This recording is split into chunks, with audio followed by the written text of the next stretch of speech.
talking there from New York, Steve. This came to you about 10 years ago or something, this idea to do this show? Well, it could be 10, it could be 5, or it could be 25. I'm not really sure. I just, I remember... Steve, you haven't had one of your stumbles again, have you? I'm so glad I'm not within striking distance, actually, of Marty right now.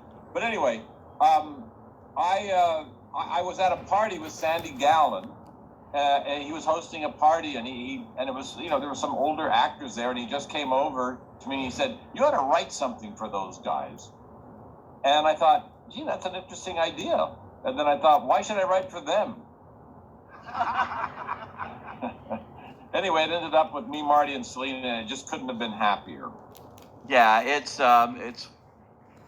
one of those kind of magic combinations that comes along, you know, and when it works, and this one works. And we're so happy you're doing season 2 as we speak, as we talk about season 1. And of course, working with Marty Short, you've been on stages, your movies, everything. You do everything together, you two. Marty, what's it? You know, what is the magic here? I don't know. We have always had so much fun together. And we made Three Amigos in 1986, and we made it a determination, which is not always the case, to just keep being friends. And for a long time, we didn't work together, except then we made Father the Bride, and then we started doing live shows, and I think we've done 5 things on screen together, Steve. I think so, yeah. Yeah. Wow. You know, and you know what's amazing is 4 of them were actually okay. Okay, well, I won't ask what the one that wasn't. No, listen, there are very few people that I truly admire in show business, and Steve is very close to being one of them. And I have to say, yeah, go ahead. You guys realize I'm like 10 times the size of you behind you? The ultimate upstaging? Yeah, we notice. Yeah. Yeah. It's amazing how I worked that out. Yeah. It's like Hulu's version of Shrek. And then, Selena, how did you get mixed up with these guys in this whole thing? I have no idea. No, it was actually a wonderful coincidence. I got to meet with John and Dan and Jess and a few other people a part of the show, and I was so excited after the conversation. I just felt like this was something that I was excited to do, and I loved TV and film so much that I had missed it deeply. And to be able to be with these 2 legends, I mean, it's this all the time, all day long, and it's cute sometimes, and then I'm like, hey, but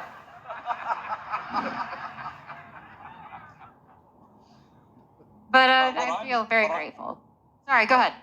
What I'm especially pleased with, you know, I'm looking at you. I'm from New York, is sitting there, the 3 of you, and I also had the interlocutor, whose name I was obscured when you introduced yourself. But you know, we have here, you know, after 2 years, we have 4 friends right here. And often, you know, there's always one loser, or somebody difficult, or somebody impossible, or somebody who brings down the joy of the set. And then in this case, there's really only one person who does that. Wow. He keeps dropping these little mystery hints here, you know, that you guys are going to have to solve one way or another. Old big head can say whatever he wants. So, John, this must be a total joy to go in and do this kind of a show. This is such a unique show because it's comedy, but it's also got so much underlying stuff, sadness, and all the things of human life here. Exactly, and the shock of all of this is everyone's deep dive in to the tonal shifts of this show, and they really vary widely and wildly. And I have been so thrilled with the yeses that I keep getting from these 3 geniuses and everyone else involved in the show to say, Galea, let's go for that. And it goes comedically wild, and it goes poignantly wild, and then I think deeply, at times, emotional. So I just think we're blessed to have people who are so facile and can go all of those directions and like carry off these wild dreams we have in the writer's room. Well, let's take a look at Only Murders in the Building. Take a look at the screen. We're here to brainstorm on what our turkey should be. What do we bring Sting? I actually have plans. Are you wearing cologne? Wait, are you going on a date? Did you ask out sexy bassoonist? Really? This is so cool. What are the plans? I feel like I need to approve them. Excuse me, I have been dating decades longer than you've been alive, and I'm especially expert at first dates. Because that's what I mostly have. Well, what's wrong? Give the weight to the young people. We can bear it. I just find dating exhausting. I think, what do you share? What do you not share? You know, if it works out, scary. If it doesn't work out, scary. After every date, I just want to go home and plant my face in a pillow and never go out again. Okay, wow. You need to relax, okay? Just have fun, laugh, flirt. Isn't it insulting to flirt now? Well, who the hell knows? Suddenly it's rude to tell a secretary she looks pretty in a pair of slacks. No, to that whole sentence. Compliment her purse. If it isn't on their body, you can like it. No. Again, to every word that's coming out of your mouth. Listen, I'm really glad you're doing this. Being alone in life is making you a little weird. Thank you. Just try not to nosebleed all over. That would be bad. Can I please have my hair guy come to you? Trim the earlobes at least.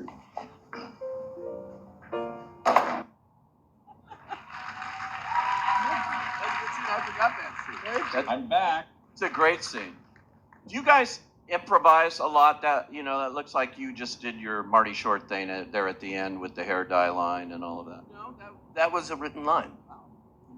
So You'd be surprised how the script often just gets our voices or puts new voices in our mouths, and the ad-libbing is always through consultation with John and with the writers. So we rarely surprise, because we're not those kind of actors that try to throw off another actor, but we do consult every line with John. Yeah, they do. I can't believe it. I really, I mean, I can't believe it. I didn't know John what keeps to thinking, I'm not that good. No, and I get the every now and then I will get from everyone just a little moment of like when I that makes it pointed when they say something about a line that doesn't feel quite right, or a line that they have better inspiration for, and so they come in. Of course, when am I going to say no to that? I think the biggest insult we say to John is, "This is a fabulous line. Who wrote it?" That's the thing, because when I started working on this, I had all of these wonderful people, and I have in my head how they're supposed to sound and how I would think they would like to sound and how they marry with their characters. But the fear when you give them a script is that it's either going to be too much like something they've done before, or it's sort of I'm trying to hit something that. But overall, I think the magic of this is that we have three actors in roles, in characters that seem to have melded so beautifully, and they found their way in them so quickly, and we watch them grow with each other, and that's the magic, I think, sort of as we see off screen between the friendship that Steve was talking about. That is married with what we're seeing develop through first season and now second season, and it's exciting to see because they're in sync in every way. who is the murderer in the second season? Well, I won't even say who the murderer is in the first season, because how many of you are going home to watch this series that haven't seen it? Okay, that's the purpose of this here, to get people to watch it. Thank you. But it's fun to do a murder mystery kind of show like this, even though that's not the thrust of it for me. It's these characters and these kind of human beings that we meet, and all of their kind of thing that they, I love Oliver, for instance, this guy who's been doing these Broadway shows, got him all over his apartment. I mentioned that to you, Newark, I want to see that show. Splash the musical. Yeah. How do you, create this character for you to work here? What do you do to? I don't know. I think that you start with a very strong script, and then you start understanding the character, and then you start saying to the writers, "Oh, he wouldn't do that," because now you understand him more than you did the first episode. But it starts with a very, very strong script and written character. What about for you with Mabel? What was the question? I'm sorry. Yeah, just how you invest yourself into playing this character. Oh, well, And also, why don't you pay attention to questions? I'm so So there's two questions. because I'm an infant. Nobody in my generation listens. No, I genuinely felt I felt very close to Mabel in a sense of she's gaining this sort of independence, and she's meeting these two weirdos in a good way, and like it just goes really well. But I have to say, they made me feel incredibly comfortable. I mean, obviously intimidated, and they have ideas for me, and they trust me with it, and they let me kind of do my thing, and I couldn't be happier. And I think the second season is even. Yes, Steve. Yes, Steve. Yeah, and I'd like to add that we hadn't met Selena, but we did a Zoom reading, and immediately when it was over, Marty and I called each other, and we both said she was fantastic, and she's so perfect for this, and Thank you. and it turned out to be true. And Sorry, I have to turn off my video just for a second, okay? Wine.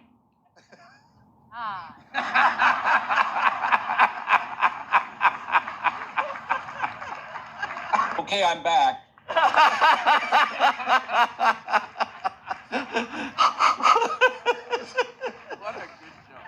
That is good. That's good. Okay. oh, he still got it. I told you. You try to.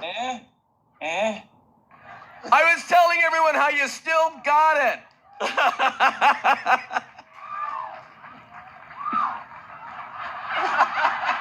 I'm not frozen. I'm just looking like this. In addition, John, to these three fine actors, I love the fact that you have hired all of New York's best in this. From Nathan Lane, who we know well, and others, to others during the pandemic who weren't able to work on Broadway, who have found work on Only Murders in the Building, and are just terrific. They just It was the dream. I mean, it's the craziest dream ever, this show. I was born in New York. I've always wanted to make a show in New York. Steve's idea landed in my lap, and a pre-war apartment building in New York filled with people and characters. And I have worked as an actor in the past and know the Broadway community and knew what they were going through at that time. So people like Jane Howdyshill, who's a dear friend of mine, playing Bunny, and brilliantly, and everybody, Jackie Hoffman, Davine Joy Randolph, Nathan, Great Amy Ryan. Amy Ryan. I mean, it's crazy. These three people are such magnets for talented people and create a sense on set that, as Steve was mentioning, is just the greatest party ever, every day. And that is such a pull for the greatest people to come join us. And they've been so generous with coming and playing and being brilliant. Talk about the mystery part, but to pull off a successful mystery over the course of all these episodes is not easy. And, watching it, you make it look easy. Yeah. But it's got to be so precise, and there's got to be so many elements that you throw into it. It's completely exhausting, is what it is. It's a mind puzzle, obviously, and you have to work backwards. We realized I'd never done this before, working in mystery form, but I realized every story I've ever worked on is a mystery. You sort of reveal things, you hide things. But I also recognized when I met Selena that she was a true crime interested person. I don't want to say fanatic, but no. It's okay. You can say that. A little Dark, but bit, it's fine. which surprised me. And I learned a lot from her. I learned a lot from friends who were involved in this, but also just in the actual practice of writing this story across a season and now two. It's fascinating, but to work in this form and to really create something that the true crime fans are also going to hook into. Because as you said, Pete, it's really, this story is working on many levels, but the characters themselves, their backgrounds, drawing you into them and their stories and why they're interested in this and how this pulls them together out of their loneliness and their isolation. Our timeliness with this show around the pandemic era was particular.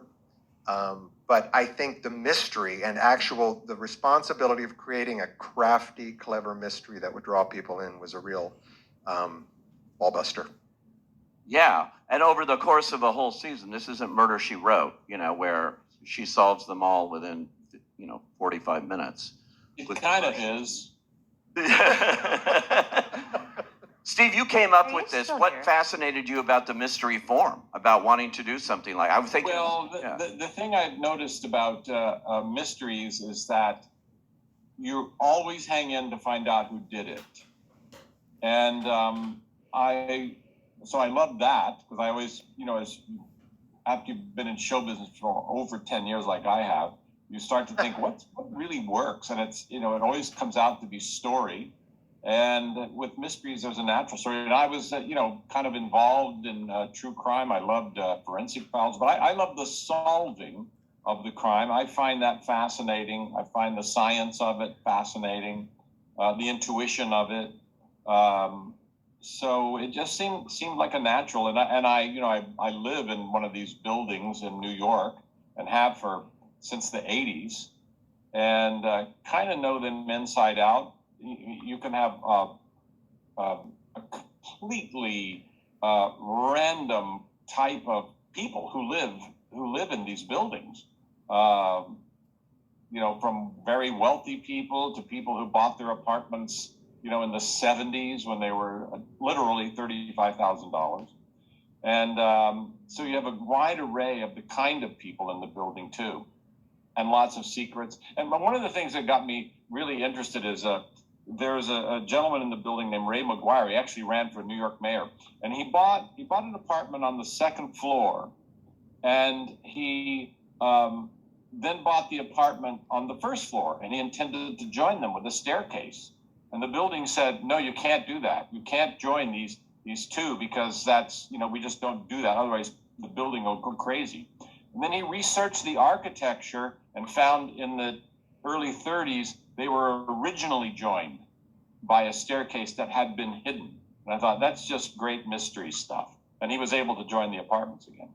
But again, I was just going to say, when you say Murder, She Wrote, and Only Murders in the Building, it is a big difference because there is a 10-part solution. But the main similarity is that many people mistake Steve for Angela Lansbury. So,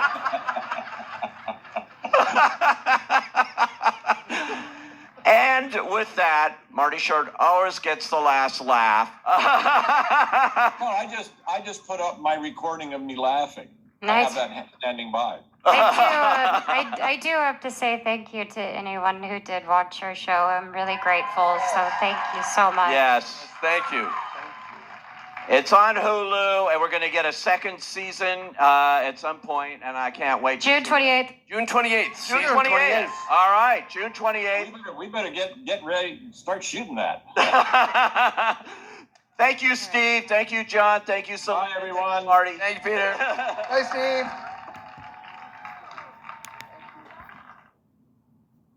Okay. Create, manage, and grow your business